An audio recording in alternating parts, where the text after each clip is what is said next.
तो चलिए अब करते हैं प्राणायाम का अभ्यास। प्राणायाम की तैयारी के लिए हम करेंगे सबसे पहले हंसी का अभ्यास, क्योंकि टेंशन को हंसी के द्वारा भगाया जाता है।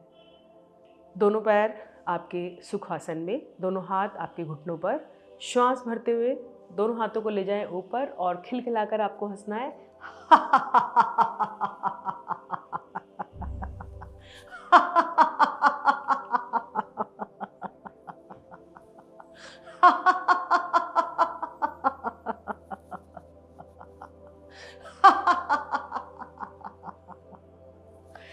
तो आपको हैप्पीनेस को बोलना है हाय और टेंशन को बोलना है बाय।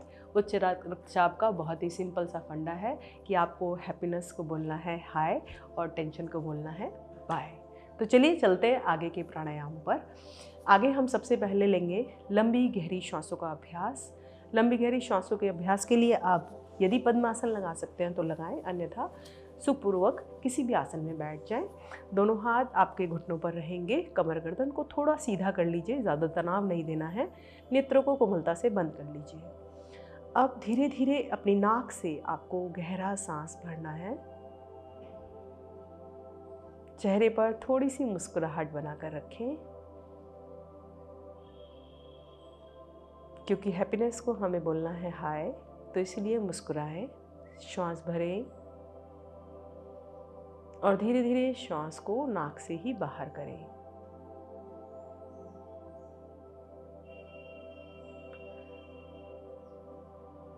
आपको ध्यान रखना है कि आपको श्वास धीरे धीरे और गहरी भरनी है, और जब आप श्वास छोड़ रहे हैं तो जिस मात्रा में आपने श्वास को लिया था उससे ज़्यादा मात्रा में आपको श्वास को बाहर करना है।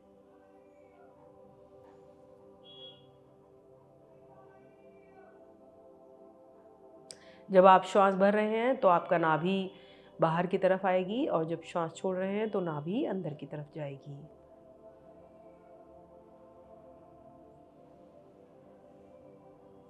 यह अभ्यास आपको सुबह और शाम दोनों समय कम से कम 5 से 7 मिनट करना है। तो चलते हैं अब अगले प्राणायाम पर। अगला प्राणायाम है चंद्रभेदी प्राणायाम। चंद्रभेदी प्राणायाम के लिए दोनों हाथों को ज्ञान मुद्रा में रख लीजिए।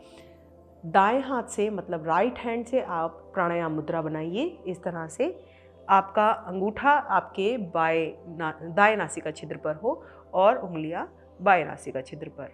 अब आपको बाईं ओर से श्वास भरना है, मतलब लेफ्ट नोस्ट्रिल से ब्रीद इन करना है और लेफ्ट साइड से ही ब्रीद आउट करना है। ये सबसे सिंपल वेरिएशन है चंद्रभेदी प्राणायाम का, कि आपको राइट नोस्ट्रिल को अपने थंब से के टच से बंद रखना है और लेफ्ट साइड से इनहेल एक्सेल उसको धीरे धीरे आपको करना है। लेकिन विशेष तौर से ध्यान रखें, जिन्हें दमा या अस्थमा जैसे या फिर ज़ुकाम, कफ एंड कोल्ड कुछ हो रहा हो, इस तरह की समस्या हो, तो वो चंद्रभेदी प्राणायाम का अभ्यास ना करें। लेफ्ट साइड से ब्रीद इन,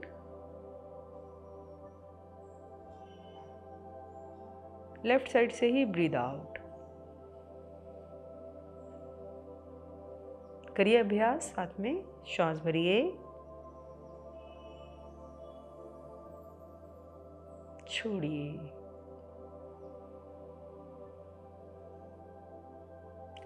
भरिए,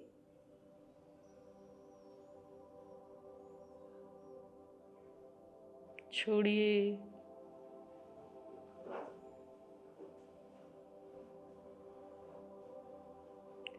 धीरे धीरे हाथ को नीचे ले आए। इसी तरह से आपको चंद्रभेदी प्राणायाम का अभ्यास करना है। अब चलते हैं अगले प्राणायाम पर। अगला प्राणायाम है शीतकारी और शीतली प्राणायाम।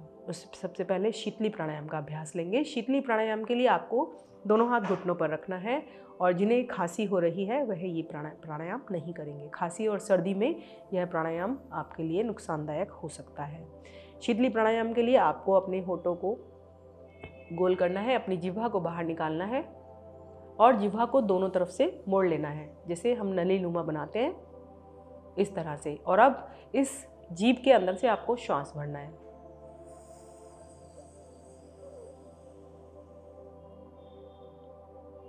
श्वास भरकर जीभ को अंदर कर लीजिए और अपने श्वास को रोककर रुक जाइए। श्वास जीभ को अंदर करिए, श्वास को भरकर रुक जाइए अपने सामर्थ्य के अनुसार। जब आपको लगे कि आपका सामर्थ्य जवाब दे रहा है, अर्थात व्याकुलता हो रही है श्वास लेने या छोड़ने की, तब आप नाक से श्वास को बाहर कर दीजिए। तो एक बार पूरी प्रक्रिया को दोहराते हैं। कैसे? आप जीवा को बाहर निकालिए,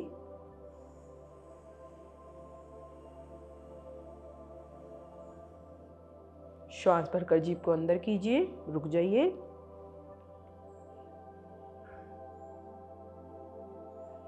और आप नाक से श्वास को बाहर कर दीजिए। जिन्हें हृदय रोग की समस्या है वह अधिक देर श्वास नहीं रोकेंगे, केवल जीभ से श्वास भरेंगे, जीभ के बीच में से, और नाक से श्वास छोड़ देंगे। तो इस प्रकार शीतली प्राणायाम उच्च रक्तचाप रोगियों के लिए लाभप्रद है। चलते हैं अगले प्राणायाम पे, जिसका नाम है शीतकारी प्राणायाम। शीतकारी प्राणायाम के लिए ध्यान रखना है कि जिन्हें दांतों से संबंधित कोई भी समस्या है वे इस प्राणायाम को नहीं करेंगे। शीतकारी प्राणायाम के लिए आपको अपने दोनों जबड़े मिलाने हैं, पूरे मिला लीजिए अच्छे से। अब होठों को खोल लीजिए और दांतों के अंदर से आपको हवा भरनी है।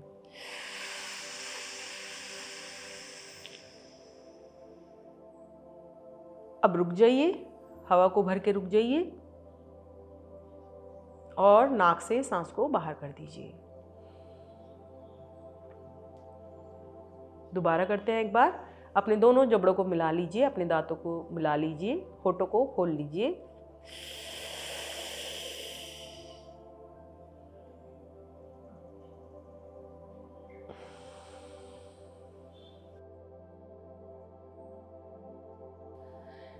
ये सभी प्राणायाम आपके शरीर को ठंडक देने वाले प्राणायाम हैं।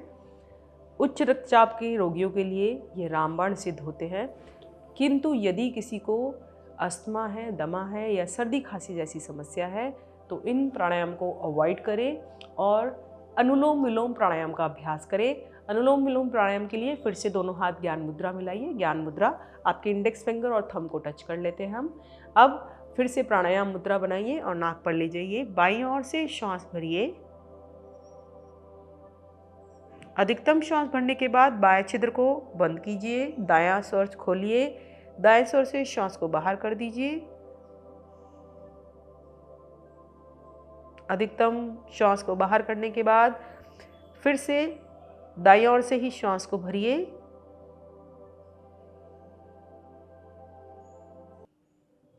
भरने के बाद दाएं छिद्र को बंद कीजिए, बाईं ओर से नासिका को खोलिए और श्वास को बाहर कर दीजिए।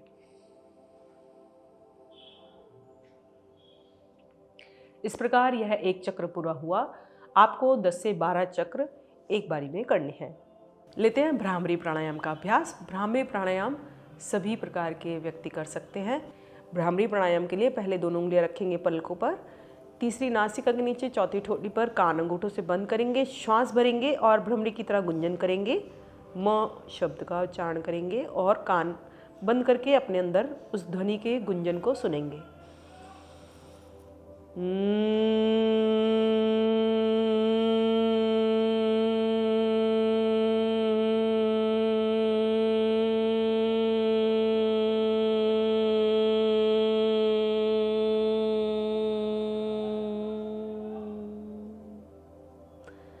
धीरे धीरे दोनों हाथ लाएं वापस।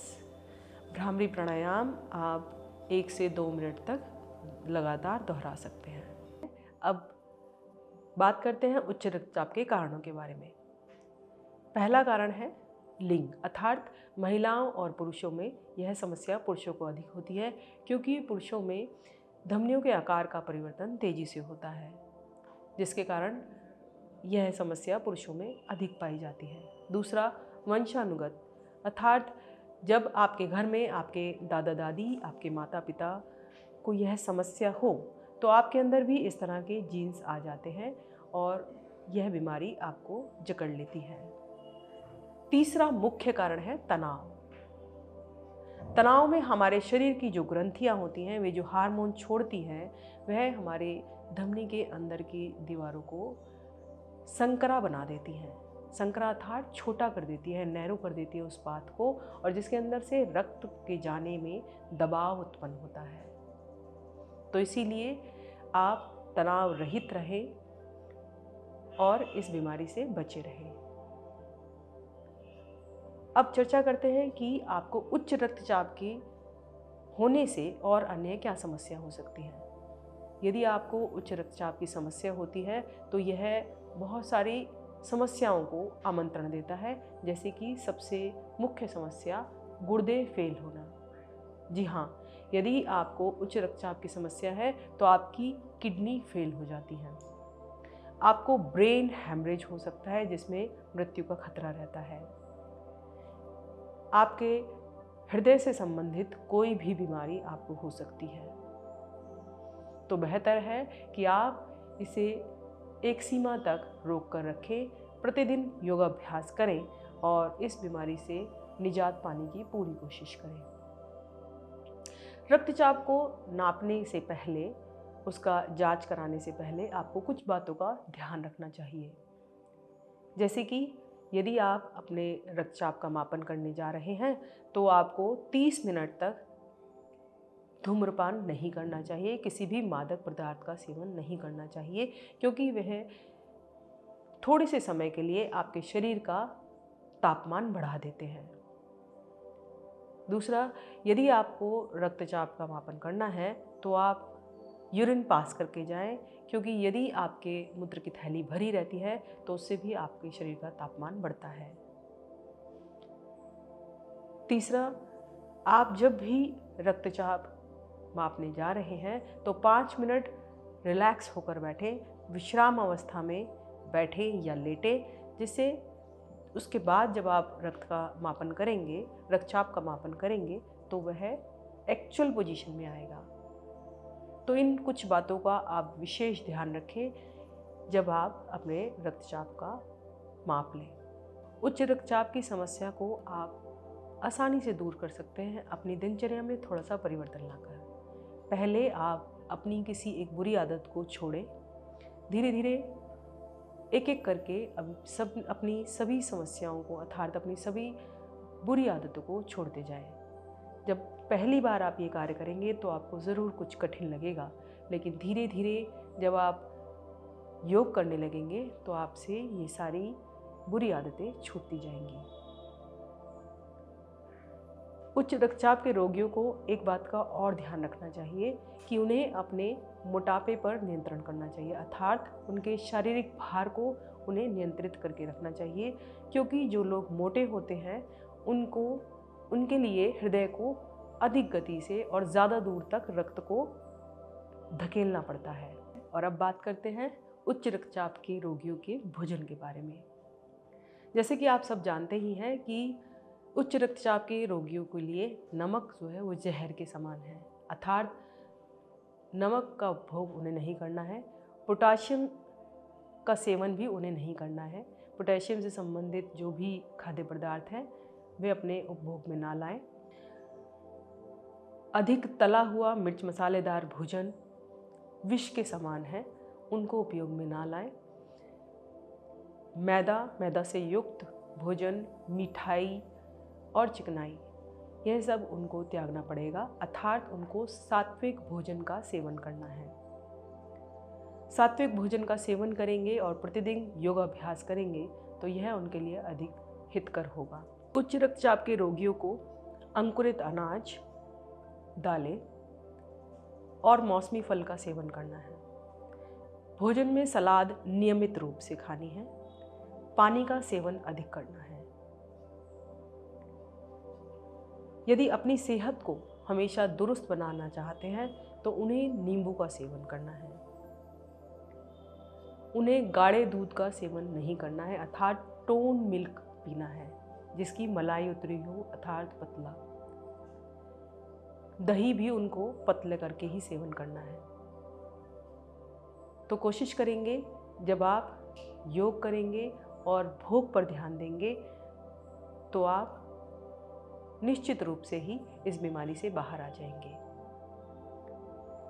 अब हम बात करते हैं अपने घरेलू नुस्खे की। घरेलू नुस्खे के लिए आपको आधे गिलास पानी में आधा नींबू लेकर प्रतिदिन सुबह उसे पीना है। जब आप प्रतिदिन नींबू का सेवन करेंगे तो आपके शरीर से अतिरिक्त वसा बाहर हो जाएगी। अगर आपको ठंडे पानी में नींबू का सेवन सर्दी देता है तो आप उसको गर्म पानी में डालकर भी पी सकते हैं। आप तेज गर्म पानी में भी डालकर नींबू ले सकते हैं। तो चलते हैं आज की अपने हस्त मुद्रा पर। पहली मुद्रा है व्यान मुद्रा। व्यान मुद्रा कैसे बनानी है? आपको पहली दोनों उंगलियों को अपनी अंगूठे से टच कराना है और बाद की उंगलियां सीधी रखनी है। दोनों हाथों से बनाएं इस तरह से और बाद की उंगलियां सीधी कर लीजिए और दोनों हाथों को इस तरह से अंगूठे पर रख लीजिए, घुटनों पर रख लीजिए। व्यान मुद्रा। कोशिश कीजिए कि आपकी ये दोनों उंगलियां मिली रहें इस तरह से। अब गहरा लंबा सांस भरिए और छोड़िए। मन में प्रसन्नता लाइए और निश्चित श्रद्धा और विश्वास को बनाकर रखिए कि आप इस मुद्रा से अपने उच्च रक्तचाप को सामान्य में बदल देंगे।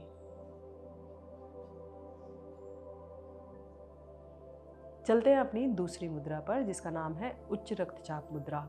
उसके लिए अपने दोनों हाथों को इस तरह से उंगलियों को फंसा लीजिए।